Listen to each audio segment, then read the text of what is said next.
In Islam, you have to first ask what is apostasy and what is treason, right? Now, who gets to define treason? Now, someone might argue treason is this, and they'll go online and, this pseudo-intellectual approach. Oh, treason means this. Listen, spare your white man definitions. Keep them to yourself. Seriously. Who wrote the dictionary? Who was it? Was it someone who we all agreed this is the authority? Yes, let him be the one? No, come on. Let's be honest. Oxford Dictionary, Webster Dictionary. No, it wasn't something which we all, as humankind, decided, yes, this is... No. Vernacular definitions from the dictionary are fruitless to me. You can't use a secular definition, impose it on a religious framework, and try and explain things that way. Treason is defined differently, yes, because you have a secular framework versus a religious one. Why should you impose a secular framework on a religious one as much as why would you impose a religious one on a secular one? They both have two different standards, right? However, the principle of non-allegiance is the same. So in other words, really and truly, what is the common denominator? When a state deems that you're no longer allied. Now here's the point. Is it to do with what you believe? Now I would put to you, submit to everyone here today, that it's not to do with what you believe. And the evidence is not لا إكراه في الدين قد تبين الرشد من الغي, that there's no compulsion in religion. There is that. That's for the non-Muslims. By the way, that verse by ijma' is for the non-Muslims. There's no compulsion in religion. Chapter 2, verse 256 means you can't force a non-Muslim to become Muslim.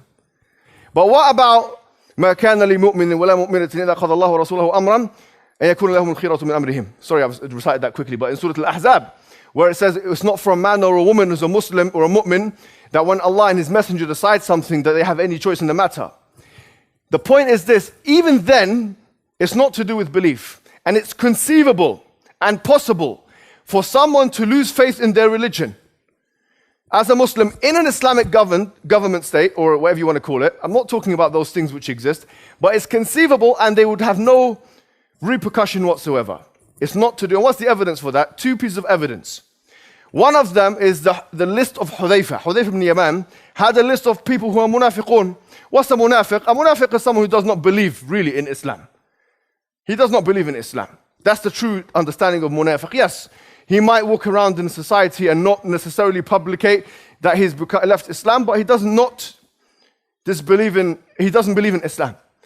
That list, even though Muslims were aware that those people were not Muslims, they didn't kill those individuals because there was no rupture of a social contract there.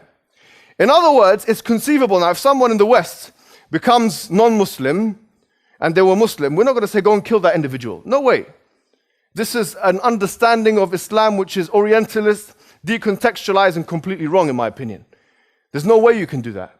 Because there was no contract between you and that person that, okay, you are now allied to that state in that way. There's no state. In fact, the state here says you can do whatever you want and you can have whatever belief you want. So in fact, their contract is different to your contract. The Quran says, Ya ayyuha alladhina amanu, awfu bil uqud. Those, O you who believe, fulfill the contract. So in other words, there is no contract there. There has to be a contract. You have to be under an Islamic state and you have to have agreed to the terms. If those conditions are not met, then we can't say there's going to be any ramification. Now, another point is this, is that you have, and this is one of the final points I'm going to make, is that you have another example, and this is one of the biggest ahadith in Sahih Bukhari. It's in Kitab al-Shurut, the book of conditions. And then you have a discussion between Prophet Muhammad ﷺ and the Quraysh. And the Quraysh were saying, listen to this carefully, if your people in your state become non-Muslim, bring them back to us. Do you agree to those terms? And he agreed to those terms. Say that one more time. He said, if people in your state become non-Muslim, under this contract that we have now, bring those guys who have left Islam, apostated, back to us. He said, no problem. He agreed to those conditions.